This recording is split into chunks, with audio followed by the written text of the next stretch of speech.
DGISPR lieutenant general Ahmad شریف کی جانب سے پریس کانفرنس کی جا رہی تھی۔ DGISPR نے کہا کہ پاک فوج کے خلاف منظم پروپیگنڈے میں اضافہ ہوا ہے، ضروری ہے کہ ان معاملات پر بات کی جائے۔ اس سال دہشت گردوں سہولت کاروں کے خلاف 22,409 چھوٹے بڑے آپریشن کیے گئے۔ آپریشن کے دوران 31 ہائی ویلیو ٹارگٹ ہلاک ہوئے۔ رواں سال 137 آفیسرز اور جوانوں نے جامع شہادت نوش کیا ہے۔ اپڈیٹ آپ تک پہنچا رہے ہیں پریس کانفرنس کے بارے میں۔ ڈیجیٹل دہشت گرد جھوٹ اور فیک نیوز کے ذریعے اپنی سوچ مسلط کرتا ہے۔ ڈیجیٹل دہشت گرد کا کبھی کبھار پتہ بھی نہیں چلتا کہ کون ہے، کہاں بیٹھا ہے۔ ترجمان پاک فوج کی جانب سے یہ کہا گیا۔ DGISPR نے کہا کہ خارجی اور ڈیجیٹل دہشت گرد دونوں کا ٹارگٹ فوج ہے۔ فزیکل دہشت گرد کو تو آپریشن کر کے ختم کیا جا سکتا ہے، ڈیجیٹل دہشت گرد کو قانون نے روکنا ہے، مانیٹرنگ نے روکنا ہے۔ آزادی رائے کے نام پر ڈیجیٹل دہشت گردوں کو ہیرو بنایا جاتا ہے۔ ڈیجیٹل دہشت گردی روکیں گے نہیں تو یہ مزید بڑھے گی۔ بتایا جائے فیک نیوز پھیلانے والے کتنے لوگوں کے خلاف کارروائی ہوئی۔ ایک طرف خارجی ٹولہ افغانستان میں بیٹھا ہے، دوسری طرف بھارت ہے۔ وقت آ گیا ہے جہاں پوری قوم کو متحد ہونا ہوگا۔ تو آپ کو بتائیں کہ ڈیجیٹل دہشت گرد جھوٹ اور فیک نیوز کے ذریعے اپنی سوچ مسلط کرتا ہے۔ ترجمان پاک فوج کی جانب سے کہا گیا، ڈیجیٹل دہشت گرد کا کبھی کبھار پتہ بھی نہیں چلتا کہ کون ہے اور کہاں بیٹھا ہے۔ خارجی اور ڈیجیٹل دہشت گرد دونوں کا ٹارگٹ فوج ہے۔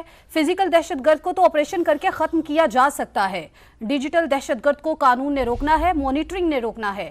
آزادی رائے کے نام پر ڈیجیٹل دہشت گردوں کو ہیرو بنایا جاتا ہے۔ ترجمان فوج کی جانب سے کہا گیا، ڈیجیٹل دہشت گردی روکیں گے نہیں تو یہ مزید بڑھے گی۔ بتایا جائے فیک نیوز پھیلانے والے کتنے لوگوں کے خلاف کارروائی ہوئی۔ ایک طرف خارجی ٹولہ افغانستان میں بیٹھا ہے تو دوسری طرف بھارت میں ہے۔ بھارتی جنرل نے کہا کہ پاکستان کو گرانا ہے تو پاکستانی فوج کو گرانا ہوگا۔ وقت آ گیا ہے جہاں پوری قوم کو متحد ہونا پڑے گا۔ DGISPR کی جانب سے پریس کانفرنس کی جا رہی تھی۔ ان کی جانب سے کہا گیا کہ پاک فوج کے خلاف منظم پروپیگنڈے میں اضافہ ہوا، ضروری ہے کہ ان معاملات پر بات کی جائے۔ اس سال دہشت گردوں اور سہولت کاروں کے خلاف 22,409 چھوٹے بڑے آپریشنز کیے گئے۔ آپریشن کے دوران 31 ہائی ویلیو ٹارگٹ ہلاک ہوئے۔ رواں سال 137 آفیسرز اور جوانوں نے جامع شہادت نوش کیا۔ قوم ان شہداء کو خراج عقیدت پیش کرتی ہے۔ بڑھتے ہوئے جھوٹ پروپیگنڈے کی وجہ سے ضروری ہے موقف واضح کیا جائے۔ ہمارا مسئلہ ہے سنجیدہ معاملات بھی سیاست کی بھینٹ چڑھا دیتے۔ اسی پر مزید بات کریں گے۔ سینئر اینکر پرسن ندیم ملک صاحب نے ہمیں جوائن کیا ہے۔ ندیم ملک صاحب، بڑی اہم پریس کانفرنس کی گئی ہے DGISPR کی جانب سے، کیا کمنٹ کریں گے؟ 3-4 اس کے پہلو ہیں جن کے اوپر فوکس کرنا پڑے گا۔ ایک تو انہوں نے عزم استحکام کی کیا نوعیت ہے اس کے اوپر کافی کھل کے بڑا تفصیل سے، بلکہ اپنی پریس بریفنگ کا بڑا حصہ انہوں نے اسی وضاحت میں لگایا کہ یہ نیب کی اپڈیٹڈ فارم ہے، اسی کو صرف عزم استحکام میں فالو کیا جائے گا۔ پھر انہوں نے ٹیرر اور کرائم کے نیکسس کے دوران میں جن چیزوں کی نشاندہی کی وہ بڑی اہمیت کی حامل ہے، جس کے اندر وہ ذکر کرتے ہیں سمگلنگ کا، جس میں ذکر کرتے ہیں بے نامی پراپرٹیز کا، پھر افغان بارڈر کے ذریعے جو سمگلنگ ہو رہی ہے اس کا تذکرہ کرتے ہیں۔ تو بہت سارے ایسے ایشوز ہیں جس کے اوپر لوگوں کے ذہنوں میں سوالات موجود ہیں۔ DGISPR نے ایشوز کی نشاندہی صحیح کی ہے، لیکن شاید اس کے حل کے لیے جتنی مربوط کوششیں فوج اور حکومت کو مل کے کرنی چاہیے وہ نظر نہیں آتی۔ مطلب ایرانین بارڈر سے اگر 2,000-3,000 گاڑی روزانہ تیل بھر کے اسمگلنگ کر رہی ہو اور ہمیں یہ پتہ نہیں ہو کہ ہم نے 2,000-3,000 گاڑی اسمگل جو تیل کر دی ہے کیسے روکنا ہے، تو یہ ایک افسوسناک پہلو ہے۔ اسی طریقے سے افغان بارڈر کے اوپر جو باڑ لگائی گئی پورے بارڈر کے اوپر، اس کا مقصد یہ تھا کہ ہمارے بچے شہید ہو رہے ہیں روزانہ۔ فوج کے 8 سپاہی جو بنوں میں شہید ہوئے وہ ہماری اولاد ہے نا، اس قوم کے بیٹے ہیں جنہوں نے اپنی جانوں کا نذرانہ پیش کیا۔ تو اس باڑ کا مقصد تو یہ تھا کہ یہ جو سپل اوور ہو رہا ہے ٹیررزم کا، اس کو روکا جائے۔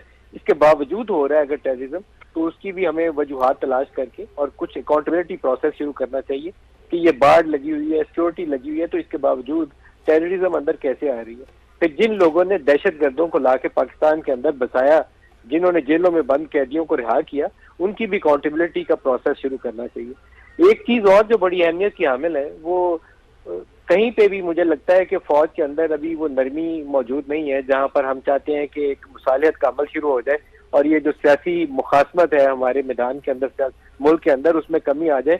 وہ مجھے لگتا ہے کہ 9 مئی کی معافی تحریک انصاف کے لیے کہیں ایگزسٹ نہیں کرتی۔ وہ 9 مئی کا ذکر کرتے ہوئے آج بھی اس کو کہتے ہیں کہ وہ سیاسی انتشاری ٹولہ، اور پھر وہ کہتے ہیں کہ وہ سوشل میڈیا کے ذریعے ڈیجیٹل ٹیررزم پھیلا رہے ہیں۔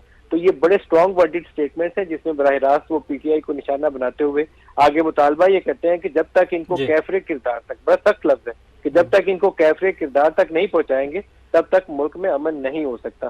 تو میرے خیال میں ایک گرینڈ ڈائلاگ چاہیے جہاں ہم اس انتشار سے بچ سکیں، کیونکہ یہ وہ فساد والا راستہ ہے جو ملک عام طور پہ متحمل نہیں ہوا کرتے کہ بڑی سیاسی جماعتیں اور فوج ایک دوسرے کے خلاف بیانیاں بنائیں. تو ہمیں اس کے اوپر بہت ضروری ہے کہ کوئی ایک ڈائلاگ پروسیس لے کر آگے چلیں، لیکن فوج میں ابھی کوئی نرمی یا معافی تحریک انصاف کے لیے کہیں نظر نہیں آتی ہے. نرمی معافی کہیں دکھائی نہیں دیتی. ندیم ملک صاحب ساتھ ہی رہے گا. احمد سعید منہاج صاحب اور عابد لطیف صاحب بھی سینئر تجزیہ کار ہمارے ساتھ موجود ہیں. احمد صاحب آپ کی جانب بڑھتے ہیں. سر کیا کمنٹ کریں گے؟ انتہائی اہم پریس کانفرنس اور بڑے کلیئر الفاظ میں بتا دیا گیا ہے ڈھیل جو ہے وہ نہیں دی جائے گی، کیفر کردار تک تمام کرداروں کو پہنچایا جائے گا جو 9 مئی کے واقعات میں ملوث تھے. اس کے بعد ٹیرر اینڈ کرائم نیکسس کا ذکر کیا گیا اور جو ہے عزم استحکام کے حوالے سے بھی جو ہے وہ بریف کیا گیا. جی بالکل، آج جو D G S P R کی پریس کانفرنس تھی میں سمجھتا ہوں انتہائی ٹائملی تھی، لیکن پھر بھی ڈیلیٹ تھی کیونکہ 1 ماہ کے بعد آ کے انہوں نے اس کو بریف کیا ہے، پبلک کو کانفیڈنس ملی ہے، جس نے ایک تحفظات کا جنم دیا جو کہ عزم استحکام اور ضرب عضب کے درمیان لوگوں نے کچھ خدشات کا اظہار کیا تھا. لیکن میں سمجھتا ہوں اب یہ ریگولر بیسس پہ ہوگا تو اس طرح کی چیزیں مستقبل میں نہیں ہوں گی اور پروپیگنڈا اور ڈیجیٹل ٹیررزم والوں کو اس کے اندر پناہ نہیں ملے گی. لیکن آج کی جو پریس کانفرنس تھی جیسے ندیم ملک صاحب نے کہا کہ بڑی جامع طریقے سے انہوں نے جو آپ کا نیشنل ایکشن پلان تھا اور جو آپ کے ایپکس کمیٹی کا جو بیانی جو اعلامیہ آیا تھا اب سے 1 ماہ پہلے، اس کے پوائنٹ بائی پوائنٹ اس کا جو ہے وہ اس کا انالیسس کیا گیا اور دنیا کو اور خاص کر کے پبلک کو بتایا گیا کہ ایسی کوئی بات نہیں ہے. آپ ڈیجیٹل ٹیررزم کا حصہ نہ بنے اور لوگوں کا جو اصل حقیقت ہے وہ سامنے انہوں نے دنیا کے رکھی ہے. اگر آپ اوورآل اس کو دیکھیں تو کسی بھی ملک کی جو سینٹر آف گریوٹی ہے اسپیشلی جو ہمارے ایسٹرن ساؤتھ ایشیا کے اندر وہ اس کی آرمڈ فورسز ہوتی ہیں.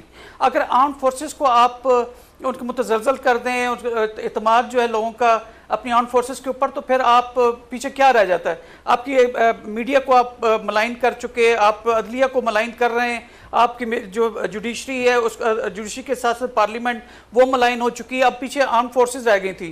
آرمڈ فورسز کے خلاف بھی بڑا منظم قسم کا یہ پروپیگنڈا جاری ہے اور میں سمجھتا ہوں کہ اس میں انڈیا خاص کر کے اور افغانستان عام کر کے اور موساد اور یہ را، یہ تمام ایجنسیز اس کے اندر ملوث ہیں جو کہ پاکستان اور کی آرمڈ فورسز اور اس کے جو لوگ ہیں ان کے درمیان ایک تفرقہ پیدا کرنا چاہتی ہیں. تو میں سمجھتا ہوں کہ آج جو انہوں نے کہا کہ یہ ملٹی پرونگڈ ایک آپریشن ہے، ملٹی ایجنسی یہ آپریشن ہے اور کہ جس کے اندر whole of a nation response کی ضرورت ہے. ملٹی پرونگ سے مراد انہوں نے خود کہا کہ جہاں پہ آپ کائنیٹک چیزوں کو ایڈریس کریں گے وہیں non kinetic development, socio economic development اس کے اوپر ہی بات کریں گے. تو لہٰذا ایک پوائنٹ کو لے کے آگے چلنا، اس وقت اگر دیکھیں تو تقریباً 22,000 سے زیادہ آپریشن کر چکے ہیں. جیسے D G S P R صاحب نے کہا کہ 5 سے 6 آپریشن پر آور کے اوپر پورے ہمارے آرمڈ فورسز کر رہی ہیں اور تقریباً 400 دہشت گردوں کو جہنم واصل کیا، جس میں 70 کے قریب انتہائی اہم ہائی ویلیو ٹارگٹ تھے. اس کے ساتھ ساتھ ہم نے اپنی آفیسرز کی جوانوں کی قربانیاں دی. تو بجائے اس کے جو فوج ایک کوشش کر رہی ہے کہ آپ کے ملک کے اندر امن قائم ہو تاکہ یہاں پہ ایک معاشی جو ایک ایکٹیویٹیز ہیں وہ دوبارہ بحال ہوں، انٹرنیشنل لیول کے اوپر آپ کا جو ایک قوم کا وقار ہے وہ دوبارہ سے اسٹرینتھن ہو، بحال ہو، اس کے پیچھے جو ہے یہ اس طرح کے مافیا پڑے ہوئے ہیں کہ جب بھی اس طرح کی چیز آپ کرتے ہیں تو وہ آگے سر اٹھانا شروع کر دیتے ہیں. اگر آپ دیکھیں تو آپ جو بھی جنہوں نے کہا کہ ملٹی جو اسپیکٹرم ہے اس کو پورا کور کرنے کی کوشش کی جس میں کہ نان کسٹم پیڈ آپ کی گاڑیاں ہیں، بے نامی اکاؤنٹس ہیں، اسمگلنگ ہے. بیسیکلی اس میں سے جو کمایا ہوا پیسہ ہے اگر اس کا 5 to 10% بھی اگر آپ دے دیتے ہیں یہ ڈیجیٹل ٹیررزم کرنے والے جو سوشل میڈیا کے اکاؤنٹ ہولڈرز ان کو یا فار دیٹ میٹر آپ ٹیررسٹ کو، تو وہ کہیں سے بھی کوئی بھی آپ کام کروا لے. تو یہ پیسے کی جنگ ہے، بیسیکلی نظریاتی نہیں ہے. تو D G S P R کی آج کی جو پریس کانفرنس ہے میں سمجھتا ہوں انتہائی اہم وقت کی ضرورت تھی اور اس کو ریگولر بیسس پہ ہونا چاہیے تاکہ لوگوں کے دماغوں میں پیدا کیا جانے والا کوئی بھی خدشہ ہے اس کا فوراً ٹائملی اس کا سدباب کیا جائے تاکہ کوئی دوسرا آ کے اس ویکیوم کو آکوپائی نہ کرے. ابھی بھی آپ دیکھیں تو دشمن یہی سمجھتا ہے کہ پولیٹیکل انسٹیبلٹی جو سو کالڈ اس کو جنریٹ کی ہوئی ہے